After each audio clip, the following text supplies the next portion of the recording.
Doctor صاحب بات already یہی ہو رہی ہے اور جس طریقے سے ہم نے دیکھا کہ امریکہ ایک حملہ کر چکا ہے، باقاعدہ طور پر اس جنگ میں کود چکا ہے، یہ جنگ کس طرف پھیل سکتی ہے؟ پھر ہم پاسداران انقلاب کا یہ بیان بھی دیکھ رہے ہیں کہ اب وہ حملے کا جس طریقے سے سوچ رہے ہیں کہ دشمن نے سوچا بھی نہیں ہوگا اس طریقے کا حملہ کیا جائے گا، ہر فوجی کو، ہر شہری کو امریکی حملے کا نشانہ بنایا جائے گا۔ تو یہ جنگ اب کس طرف جا رہی ہے؟ آپ کس طرف جاتے ہوئے دیکھ رہے ہیں؟ دیکھیں، پہلی تو ہمیں فیکٹس کو درست کرنا چاہیے۔ امریکہ اس جنگ کا حصہ پہلے دن سے تھا جس دن اسرائیل نے سٹرائکس کی، اس دن سے امریکن فورسز انوالو ہے اور ان کے انٹرسیپٹرز ایرانین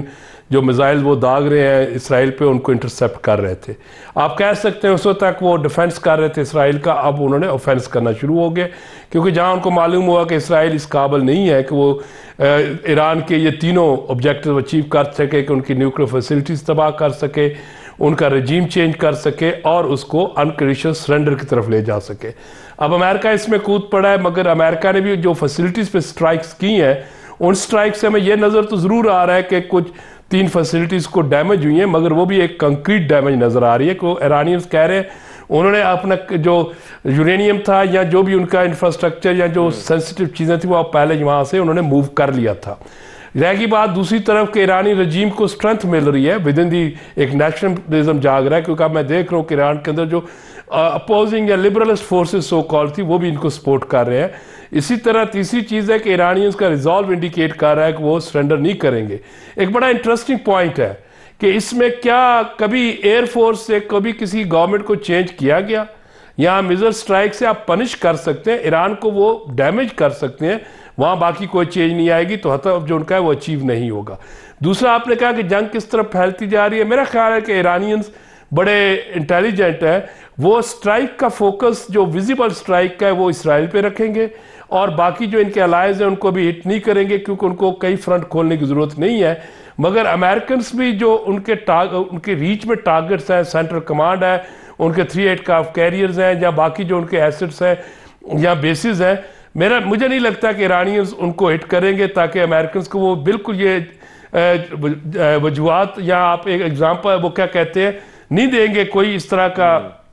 کہ جس کی وجہ بنیاد پہ امریکنز ان پہ حملہ کر سکیں، تو مزید کر سکیں۔ تو لہٰذا یہ پرولونگ وار ہوگی، اور اس میں جو اس خطہ سب سے زیادہ سفر کرے گا، اور میرا خیال ہے کہ ایران تو پہلے ہی سفر کر رہا ہے، سینکشنز بھی ہیں، باقی اس پہ سٹرائکس بھی ہو رہی ہیں، اس میں اسرائیل کو بھی بہت زیادہ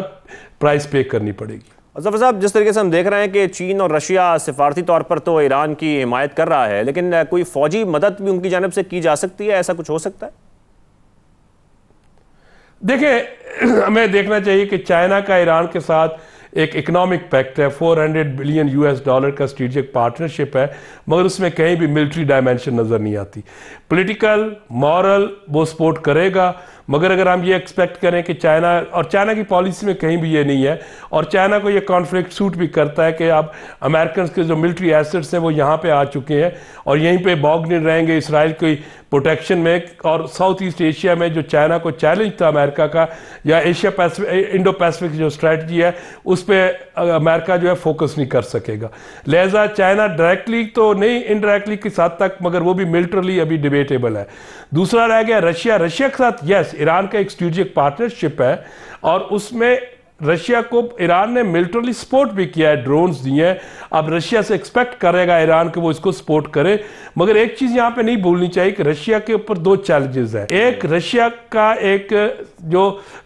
جس کو روسوفیلیا موومنٹس کہتے ہیں کہ وہ وہاں پہ اٹیک، یا ان کو رشین جہاں کمیونٹیز ہیں، رشین سپیکنگ کمیونٹی، ان کے ساتھ بھی وہ لنک کرتے ہیں۔ اسرائیل میں 1.5+ ملین جو ہے رشین سپیکنگ کمیونٹی ہے، جو رشین جیوز ہیں، اور ان کا بھی ایک اس کو ایشو ہے، مگر اس سے زیادہ رشیا کو چیلنج یہ ہے کہ اس کی اپنی ملٹری پاور کافی حد تک کنزیوم ہو چکی ہے، اور وہ ابھی تک پرولونگ وار میں پھنسا ہوا ہے، جس کو آپ کہہ سکتے ہیں یورپ میں، تو اس کا اس طرح کھل کے آنا بھی مشکل ہوگا۔ مگر جس طرح پہلے آپ دیکھ رہے تھے کہ آپ نے بھی کہا، اور شاہری رحمان صاحبہ نے فرمایا کہ جی کہ یہ جو چیز ہے ان کا فورن منسٹر گیا ہے تو کچھ نہ کچھ تو رشین ان کو سپورٹ کرے گا، مگر یہ کہنا کہ امریکنز کی یہ 3 سٹرائک سے یا اسرائیل کی میزر سٹرائک سے ایران کمپرومائز ہو جائے گا، تو آپ کو بھولنا نہیں چاہیے کہ 20 سال امریکہ نے افغانستان میں سٹرائکس کی، ایک پپٹ رجیم رکھا کابل میں، مگر جیسے ہی وہ آگے پیچھے ہوا تو اس کا وہ رجیم ختم ہو گیا۔ بالکل، ڈاکٹر ہما بھی ہمیں جوائن کر چکی ہیں۔ ڈاکٹر ہما، بہت شکریہ ہمیں جوائن کرنے کے لیے، بین الاقوامی امور کی ماہر ہیں آپ۔ ڈاکٹر صاحبہ، جیسا کہ گفتگو ہو رہی ہے، میں اسی کو بڑھانا چاہتا ہوں اور آپ کا کمنٹ بھی چاہتا ہوں کہ ایران کے پاس اب ممکنہ عسکری اور سفارتی آپشنز ہیں کیا آپ کے خیال میں؟ دیکھیے، ایران نے بائی اسٹریٹجی بہت عرصے ایک پراکسی نیٹ ورک بلڈ کر کے جنگ کو، ڈائریکٹ جنگ کو یا وار کو اپنی دہلیز سے دور رکھا تھا۔ بائی اسٹریٹجی اسرائیل نے ان پراکسیز کو غزہ کی آڑ لے کے تباہ کیا، بالخصوص حزب اللہ کو اور پھر حماس کو بھی۔ اور اگر ہم اس وقت صورتحال دیکھیں تو ہمیں تقریباً وہی اسٹریٹجی نظر آتی ہے کہ دونوں پراکسیز کو ختم کرنے میں انفلٹریٹرز کا بہت بڑا کردار تھا۔ اپیرنٹلی اس وقت ایران میں بھی انفلٹریٹرز اسرائیل کے موجود ہیں، کیونکہ روز آپ کو خبر آتی ہے کہ کسی کو پھانسی دی گئی وغیرہ وغیرہ۔ اور اب اسرائیل امبولڈن ہے اور وہ اس چانس کو اپنے ہاتھ سے نکلنے نہیں دینا چاہتا کہ ایران کو ونس اینڈ فار آل وہ امپورٹنٹ کر دے اس پوری صورتحال میں۔ اور اسی لیے آپ نے دیکھا کہ جیسے فرسٹ راؤنڈ آف ڈائیلاگ شروع ہوا امریکہ اور ایران کے بیچ میں، تو کی طرف جانے کی کوشش شروع ہوئی، تو انہوں نے پہلا حملہ کیا ایران سے، اس سے ٹاک سبوٹاج ہو گئی، اور پھر انہوں نے صورتحال کو مزید مخدوش کیا۔ جب ایران نے کاؤنٹر اٹیک کیا تو ظاہر ہے کہ یو ایس جو ہے وہ اپنے کمٹمنٹ ٹریپ میں آ گیا، اور ٹرمپ نے پھر ایک ڈائریکٹ حملہ ایران پہ کر دیا۔ یہ تقریباً اسرائیلی خواہش تھی بہت عرصے سے کہ ایسا ہو جائے، اور بجائے اس کے کہ امریکہ صرف پشت پناہی کرتا تھا، وہ فرنٹ فٹ پر آ کے ایران کو کاؤنٹر کرنے لگے۔ امریکہ خود اس صورتحال سے بارہا کوشش کر کے بچتا رہا۔ بہرحال اب وہ صورتحال سامنے آ گئی ہے۔ جو آپشنز کی آپ نے بات کی، پہلی آپشن تو آپ نے دیکھی کہ انہوں نے کاؤنٹر اٹیک، امریکن اٹیک کا بھی اسرائیل نے کیا، بیکاز انہیں پتا ہے کہ جب وہ اسرائیل کو اٹیک کرتا ہے تو اس کی تکلیف امریکہ کو ہوتی ہے۔ تو پہلی میرے خیال یہ اسٹریٹجی وہ کنٹینیو کریں گے کہ جس حد تک بھی وہ کریں گے کہ وہ اسرائیل کو ہٹ تواتر کے ساتھ کرتے رہیں۔ اور یہاں پر بھی ہم نے دیکھا ہے کہ انہوں نے اب اس بات کی طرف اشارہ کیا ہے کہ جو وہ میزائلز اب تک یوز کرتے تھے